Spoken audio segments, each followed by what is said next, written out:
Shines a light on Barry Horne, an amazing activist sorely missed. The following tale documents the activism career of Barry Horne, a man who gave a decade and a half, and then his life, to further the cause of the animals he came to care so deeply about, expressing incredulity and revulsion at their continual exploitation and death, and the ignorant masses for whom pay little heed to their plight.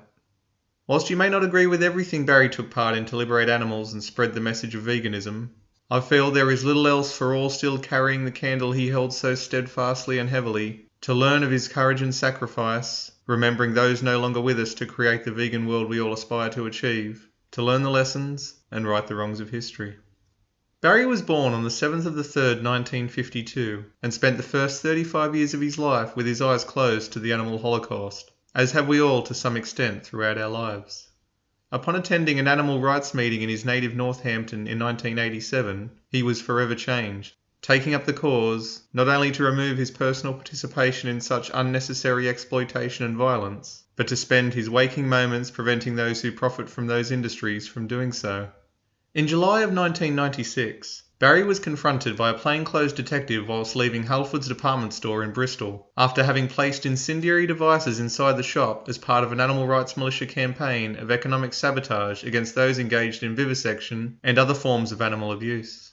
Barry had been the target of police surveillance on and off for years. It was not a matter of Barry being up to something. Barry was always up to something. The police, of course, were well aware of this. Barry knew the risks he took, especially when you engaged in the planting of incendiary devices and arson as a means of making your point. For the most part, Barry preferred to work alone, at least following his first arrest in 1991, of which we shall soon learn. It may not be so common a thing within the movement, though those who do so usually have their reasons, and Barry was no exception. When you work alone, you have only yourself to trust, not to mention the fact that most activists, however brave and willing to do what it took, weren't willing to go down the incendiary route for any number of reasons. There are always a small select few for whom fire was a preferred method, and for those select few, it was an addictive pursuit. As far as can be gathered, Barry first came to the notice of law enforcement after his part in the attempted liberation of Rocky, a dolphin captured off the Florida Panhandle and imprisoned inside Marineland at Morecambe in Lancaster. Rocky was left to wallow about a small oceanside pool, performing mundane tricks for those misguided humans who find that sort of thing amusing. The issue, made even more puzzling as there were wild dolphins, unmolested by man, left free to swim in full view of passers-by, just off the pier on the walk to Marineland itself. Horne, along with his 3 accomplices, were spotted from a nearby hotel window acting suspiciously, and were arrested and eventually charged with Rocky's failed liberation. At trial, the trio were found guilty of conspiracy and fined £500. Horne receiving a suspended prison sentence. There had been other minor and major brushes with the law over the next decade, before that fateful day outside Halford's in July of 1996. Barry was never going to be bailed. What with his list of priors and the severity of the act he was caught, literally, red-handed in. He was held over as a Category A prisoner. Those are the worst ones. But Barry had for some time been fomenting an idea at the back of his mind, should he ever get caught again. He had told close friends he wasn't about to do another long stretch in prison, and this one was likely to make his previous 3 years sentence for possession of incendiary devices look like a weekend away by comparison. His 3 years behind bars in the early 90s had frustrated him only at the forced hiatus from helping the animals, not at having to stare at the same 4 walls every day and eat the same unimaginative food for which he had determinedly campaigned for vegan fare upon his arrival. Having initially refused to accommodate him, the prison service soon relenting and offered him a vegan diet. He had emerged 3 years later in 1994, seemingly hardened by prison and a changed man in many ways, thereafter going it alone. His determination crystallised in his forced hiatus away, to make his every moment count for the animals henceforth. While in prison awaiting sentencing for his Halford's incendiary planting spree, he was also charged with planting several devices across the Isle of Wight in another animal rights militia action, resulting in £3 million in damages for animal abusing businesses. The police successfully arguing in court during Horne's trial in late 1997 that the devices had similarities between the ones Horne was caught with in 1996 outside Halford's and those used on the Isle of Wight. There had, of course, been differences between them too. though Horne, who truthfully speaking did not care too much what sentence he was handed, knowing that whatever it wasn't going to matter much anyway. Horne had also been through 14 police ID lineups without ever once being picked out, but in the end, it mattered not. Horne pleaded guilty to several counts of attempted arson and possession with intent to cause criminal damage. Judge Simon Darwell Smith summarily sentenced Horne to 18 years in prison, though 1997 was to prove a fruitful year, and there is much to recount. Prior to Horne's sentencing in January of 1997, Horne, currently on remand, made his intentions known to his close circle of friends, informing them of his hunger strike plans and the means by which the government could intercede on behalf of the animals and end the strike. Close friends discussed the pros and cons of such an action, but ultimately the decision rested with Horne, who had long since made up his mind and was determined to do what he could do for the animals whilst locked away inside Bullingdon Prison, though this in itself was to prove a valuable asset for Horne and indeed those activists free on the outside. Bullingdon Prison is in Oxford, and Oxford and vivisection go together like a hand in glove. Bullingdon Prison, sharing the name with the infamous Bullingdon Club. For those who don't know, the Bullingdon Club is an unofficial private group of students at Oxford University. The students engage in pointless acts of drunken buffoonery and property damage, safe in the knowledge that their wealthy socialite parents can pay for the damage. Many local clubs and establishments refuse to host them, such is their reputation. Members of the Bullingdon Club include former PM David Cameron, who was forced to publicly acknowledge he inserted his penis into the mouths of dead pigs, current Foreign Minister and former London Mayor Boris Johnson, who was filmed burning currency in front of homeless people, and former Chancellor of the Exchequer George Osborne, whom inserted the heads of live pigeons into the anus of other people as well as his own until they asphyxiated and died. Their repulsive chants well known in the area, bringing to mind the Droogs gang out of Stanley Kubrick's A Clockwork Orange. Momentum was slow to build, with the media employing a blackout of the hunger strike. On the 13th day of Horne's fast, 100 sympathisers gathered outside of the prison to show support for Horne and his cause. Later that afternoon, they left the prison and headed to 2 local animal abusing establishments, the first of which was Harlan a Lark, a vivisection lab in nearby Blackthorn. Seizing the opportunity with a lack of police at the site, the protesters brought down 3 sides of the fence and proceeded to destroy windows and damage doors. As police scrambled for numbers to contain the growing group of protesters who were now making their way to Hillgrove Cat Breeding Facility in nearby Whitney, they set up roadblocks and had the police helicopter airborne soon after. More damage was done at Hillgrove, including breaking every window, damaging doors, and making off with 14 of the resident felines held captive inside. Some protesters were caught as they fled the site, with 3 of the 14 cats seized and returned to their fate. In total, 26 arrests were made, some activists being held overnight, though all were eventually released, pending further charges and trial. A few days later, an activist attempted to hold a candlelight vigil outside the prison where Horne, now 17 days into his hunger strike, was residing. Police stopped and searched all those attempting to engage in their lawful right of protest and peaceful assembly, many being turned away once they were discovered to be animal activists. Approximately 50 people made it through, though for their trouble, police recorded details as well as tailed many activists home, including following one activist 100 miles away to their doorstep. In retaliation to the police display at the vigil, activists broke into consort breeding kennels, liberating 10 beagle puppies and burning out 7 meat lorries. The police moved to remedy the situation at Oxford by relocating Horne to Bristol in southern England, and away from the considerable animal abusing industries around Oxfordshire as worldwide protests sprang up, with activists burning the Union Jack on British Assembly lawns, and the other 18 animal activists currently inside English prisons, staging 48-hour solidarity fasts. Media interest, if only to denigrate Horne and the animal liberation message, increased on the back of a press release by the Animal Rights Militia via the Animal Liberation Front press office, stating that if Horne should die, that 4 named vivisectors and 6 unnamed individuals would soon be assassinated. The Labour government, despite not yet being in power, had been in contact with Horne and his representatives, promising a royal commission into the efficacy of vivisection, as well as stating they would phase out several methods of testing, including defence, alcohol and tobacco tests on great apes. Horne, seeing this as a victory, ended his hunger strike on the back of those promises made by Labour, for whom victory in the upcoming national election seemed all but a foregone conclusion. But alas, the story does not rest here. Those named by the Animal Rights Militia were British scientist Colin Blakemore, Clive Page of King's College London, chair of the Animal Science Group, Mark Matfield of the Defence Research Society, and Christopher Brown of Hillgrove Cats. August 1997, and Barry Horne was again refusing food. Past media blackouts of the issue would fail to keep the story out of the public conscious, as activists around the world engaged in acts of support for Horne and in defiance of institutions of animal oppression and murder.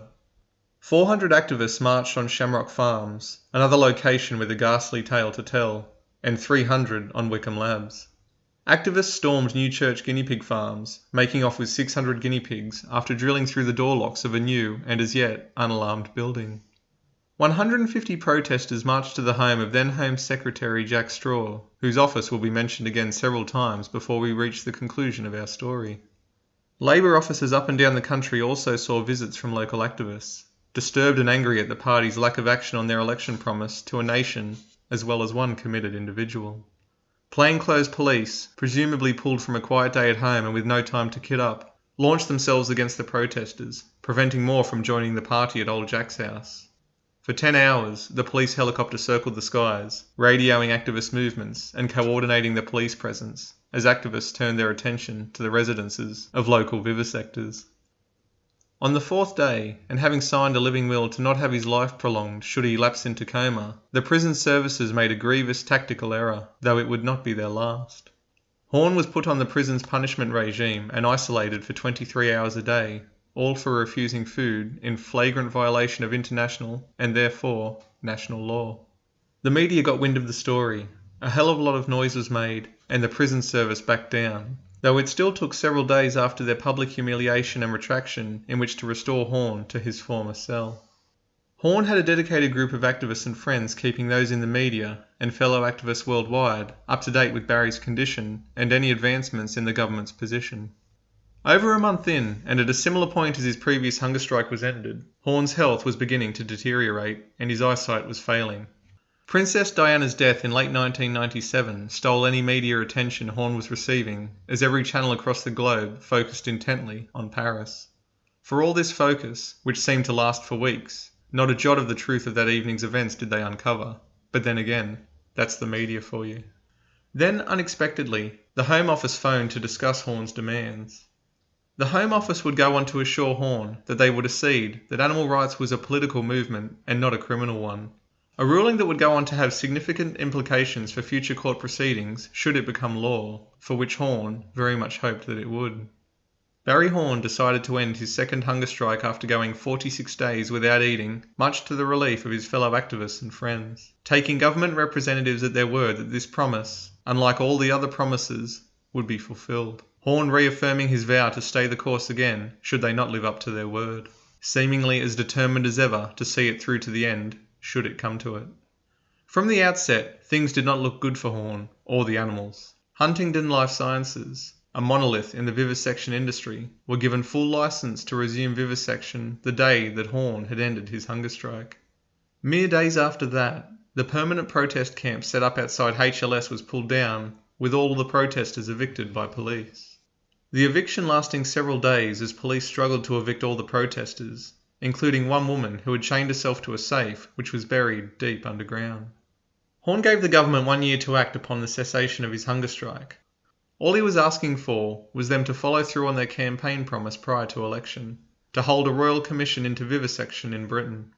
Horne had noted throughout the year that it took him longer to recover than he would have expected. Prison food was paltry fare, even if it was vegan, low in nutrients and portion controlled to keep costs down. Horne noted that he did not recover quite as he had done so after the first hunger strike, yet his resolve was unflinching. The government stated that it would not enter into a timetable on any demands, despite Horne stating this upon agreeing to end his hunger strike. They continued to ask for more time, offering no reason beyond their own procrastination. As the year progressed, it seemed likely that Horne's hand would be forced yet again. Despite all government reports to the contrary, vivisection, for the first time in a long time, was on the rise again in Britain. It was a slap in the face to Horne and all well-intentioned, though naive, voters. October 1998, and Horne was now in full Sutton prison in Yorkshire and was again preparing to begin his third hunger strike. His close friends and fellow activists, with whom he was in regular contact, urged him to reconsider. Surely the media would not be interested a third time, and any momentum the previous strikes had built up through external actions would be difficult to rouse again.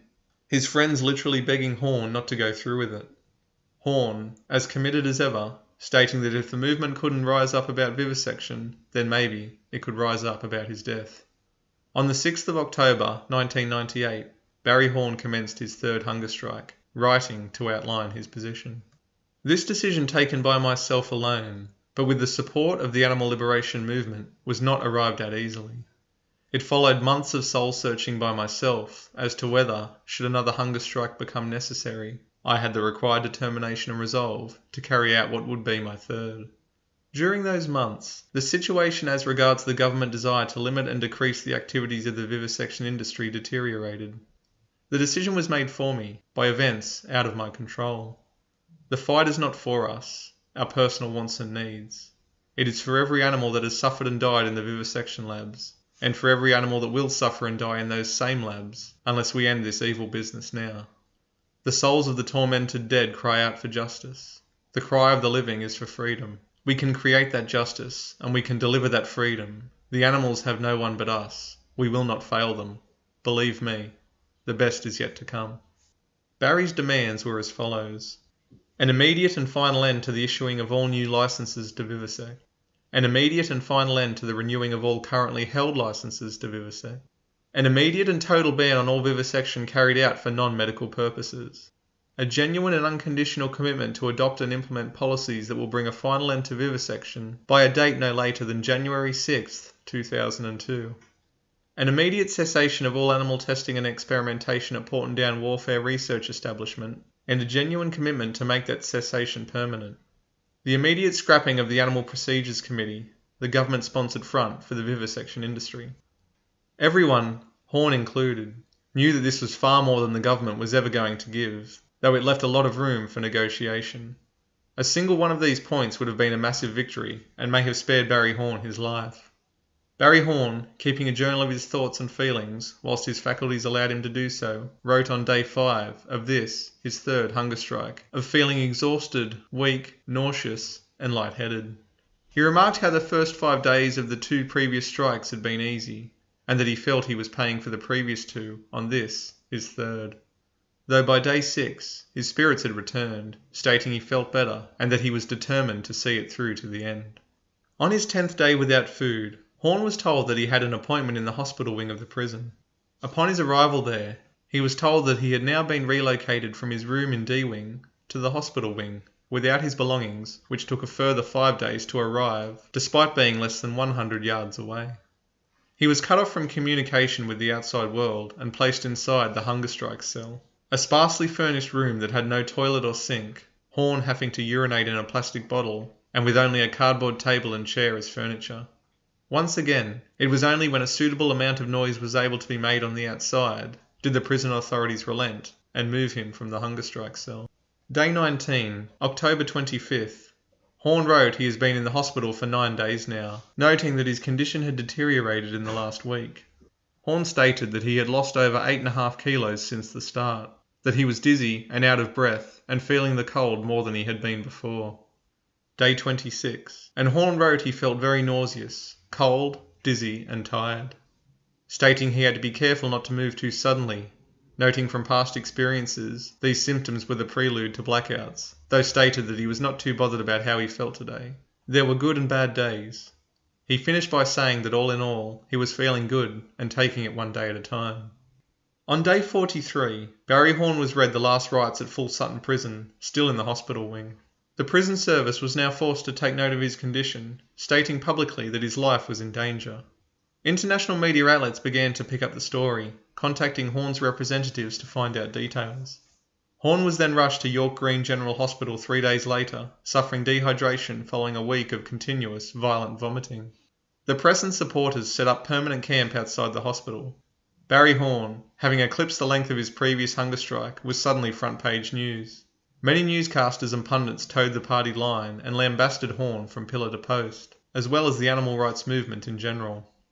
There were those who called for compromise between Horne and the government, seeing merit in what he was asking for, or possibly just wishing to come across as altruistic in what was otherwise a climate of editorial vitriol. In response to Horne being pasted across the national news, and the international press taking an interest, the Home Office, if to do nothing more than save face, were wanting to talk again. Whilst vast swathes of the media would have shamelessly sided with them had they refused to even acknowledge Horne's failing health and demands, they had to at least appear interested in his plight in front of wider public scrutiny. Though predictably, it was simply more meaningless waffle and politi-speak, with nothing of substance being offered or ceded. Friends took government proposals in for him to study and make sense of them as best he could. He was in constant pain. He knew that his body had all but consumed all of his meagre energy stores and was beginning to shut down. 52 days into his hunger strike, Horne was regularly confused and having difficulty making sense of his surroundings. In an effort to stave off a coma, he took some small sips of juice and sugared tea, although had great difficulty in keeping them down. Horne, calling the government's bluff, then lowered his demands from 6 down to just 1, that they hold a royal commission into vivisection. This was tactically very astute. After all, this was one of their own campaign promises prior to election. Surely they could not refuse a dying man, asking for only what they had promised to do in the first place. If a royal commission was convened, Horne would stop his protest, though in response, there was only silence coming from the government, or the political version of silence anyway, which is to say, a hell of a lot of rhetoric and grandstanding, yet zero action. Horne had defied his doctors up until this point, and in all reality should have already been dead. The government had stated they would allow Horne to appeal against his 18-year sentence. A shameless act of cowardice on their part, if ever there was one. Here was a man willing to die for his beliefs in helping others, and they callously dangled this in front of him, offering him a reduction in his sentence. Had he taken it, and he never would have, what then would the press have made of him? If they had vilified and mocked him before, it would have been a bloodbath after that. Not only this, Horne had his own appeal against the length of his sentence turned down only months prior. Any additional appeal would have almost certainly yielded the same result. The clever tactics these slippery lot play. Of course, how this must have played with Barry's mind, one can only guess. Being so close to death and having your elected officials willing to let you die rather than follow through on something they had promised to do in the first place. Granted, they had actually promised far more than that, yet still would rather let him die. The man's courage and commitment are unquestionable. A friend and activist snuck in a camera and camcorder during visiting hours. For the first time, close-up pictures and footage of Horne were captured for the public to see, which summarily got the visitor banned. The only glimpses of Horne, save the few allowed in to see him, were when he would gingerly walk to his hospital window and wave to the crowds outside. The footage went around the world. The prison services weren't happy. Further protests at Downing Street, the Houses of Parliament, the Prime Minister's private residence, the Home Office Secretary's office and private residence, as well as the Labour Party headquarters and regional offices throughout the country took place. A permanent camp outside the hospital had sprung up some time before and was going nowhere. Protesters in other countries stood on the lawns of the British consulate in solidarity with Horne and his stand for the animals, making their feelings known. Day 60. Horne's eyesight was so bad that he had to have his mail read to him and was regularly confused. Day 63. Horne was dangerously ill, though miraculously still alive. He was deaf in one ear and blind in one eye. His liver was failing and he was in constant pain, yet during his periods of lucidity, he was still clear and determined to do what he had set out to do in the beginning. What did the government have to lose by following through on its campaign promise? If vivisection was all that it was claimed to be, if the regulation and red tape around the pitiful protections afforded these animals, which doesn't include rats and mice, or other animals such as frogs, were truly worth the paper they were printed on, if all this torturous violence really was to the ultimate benefit of mankind, then why not have the bloody thing and shut the lot of them up?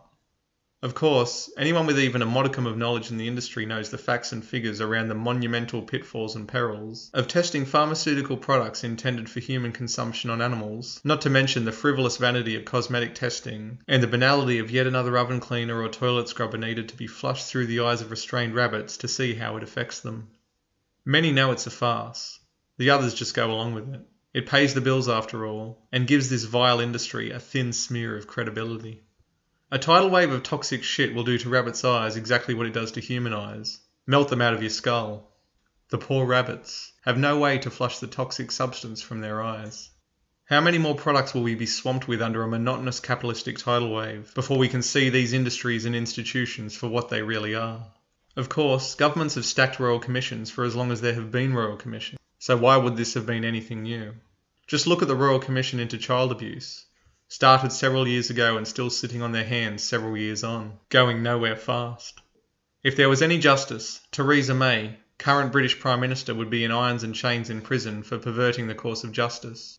Appointing the first two heads of the Commission in full knowledge that those appointed, Fiona Woolf and Elizabeth Butler Sloss, had intimate relationships with some of the men that stood accused of molesting children. But then again, the political pedophilia scandal is the house of cards that will bring governments down worldwide once the true scale of this comes to light, which it will.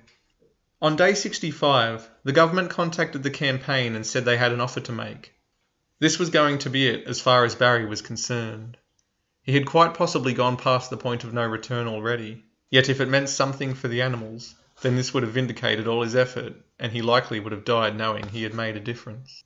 A meeting was set up for the next day in which their offer would be discussed with Barry and his representatives. The fact that the meeting was set up for the following day speaks volumes. One would think, with Barry being in such a precarious position, that the meeting would have been arranged to happen that very same day. But alas, that was the point, as the meeting never occurred. That evening, and under the cover of darkness, Barry was taken from York General Hospital by Home Office prison guards back to Full Sutton Prison without informing anyone. Not even Horne's next of kin had been informed or knew where he was. When the truth of his location came out, the prison service said he had been refusing treatment throughout his time in hospital, so there was no point to him remaining there. Horne was now hallucinating and frequently unable to remember why he was even on strike. In the 24 to 48 hour period of time in which he was back in Full Sutton Prison, something happened to Barry. As far as I can tell, he never publicly spoke of it, should he even be able to remember. But friends of Horne noted that he was never the same. On day 68, still confounding doctors by his living state, Barry rescinded his living will and was, ironically, rushed back to York Green General Hospital where a recovery program was implemented. The media went wild. Anyone who publicly goes against the grain of society, especially in so public a forum as Barry had found himself, is bound to come in for criticism. Humanity has confounded itself through its remarkable ability to police itself. For all the talk of people being sheep, at least the sheep need a sheepdog in order to keep them in line. That being said, anyone looking to the media for a fair and balanced factual recounting of any story of worth to the public lexicon of truth and experience would find themselves either sorely wanting or soothingly placated. One day, Horne was a dangerous fundamentalist willing to die for his beliefs. The next, he was a cowardly scoundrel without the courage of his convictions. They attempted to cast doubt over whether Horne had even been fasting at all. Attempting to paint the sympathetic public for suckers, like Horne had been shoveling down all manner of vegan treats, right under the hospital staff and several bedside guards' noses. The circus carried on outside as Horne convalesced in hospital. His recovery was painful, though the cameras had long since lost interest and moved away. Horne was eventually moved back to Full Sutton Prison, never the same, though still committed to do what he could for the animals. The government won, the momentum died down, and the testing continued. Despite ongoing pleas from visiting friends, Horne continued to engage in sporadic hunger strikes throughout his remaining years. It got to the stage where only prison staff were aware of whether Barry was in fact eating or not. The plethora of support and media interest that Horne's first 3 hunger strikes had generated was never to be repeated. The media soon forgot about him, and activists moved on to other causes. A close-knit group of friends stood by him all the same. Barry remained undaunted, despite the incredible toll his body had taken across a total of close to 160 days without eating, over 3 hunger strikes. The true power of media spin in full effect. Soon after Tony Blair and his new Labour government came to power, the cosmetic industry agreed to a voluntary ban on cosmetic testing across the country. The Prime Minister's face was splashed across the media as achieving something truly momentous for animals. Familiar tales of political campaigning and legal methods being the way to go, likely a two-faced slap at whatever animal rights group or individuals were asking for its abolishment at the time. He also stated that the LD50 test was being phased out. 10 years on from then, and cosmetic testing was still legal and being carried out across Britain. The LD50 test, exposed by activists breaking into labs around this time, was proven to be occurring also. Voluntary bans don't carry much weight, it seems. Who would have thought? Another 6 years later, and in March 2013, the UK, along with other EU member states, had banned cosmetic testing on animals. Do you still think it goes on? Yeah, me too. Barry Horne engaged in what was to be his final hunger strike on the 21st of October 2001 to little, if any, publicity, whilst incarcerated in Long Lartin Prison near Birmingham. Horne passed away in Ronkswood Hospital in Worcester 15 days later of organ failure on November 5th. His funeral, taking place in his hometown of Northampton, was attended by some 700 supporters. A funeral procession marching through the town carrying a large banner reading, "Labour lied, Barry died." Barry was buried in the shirt of his beloved Northampton football team. A number of actions have been dedicated to his memory in the time since his death around the world, including the liberation of animals and the destruction of property used for the exploitation and killing of animals. A portion of a letter from Barry written in prison before undertaking his hunger strikes read as follows: "It is always easier to see the reasons why we cannot succeed. Always easier to shrug our shoulders and believe the best we can do is try, almost as a token gesture. With no belief in success, then success becomes so hard to achieve, almost an impossibility." A bit like animal liberation, really, an impossible concept. We know it's not though, or else, what are we fighting for? We should never be afraid to succeed, or believe we can succeed, and we should never be afraid to reach for the stars, if that's what it takes. With this hunger strike, we are saying to the government of this country that we want it all, and we will accept nothing less than success.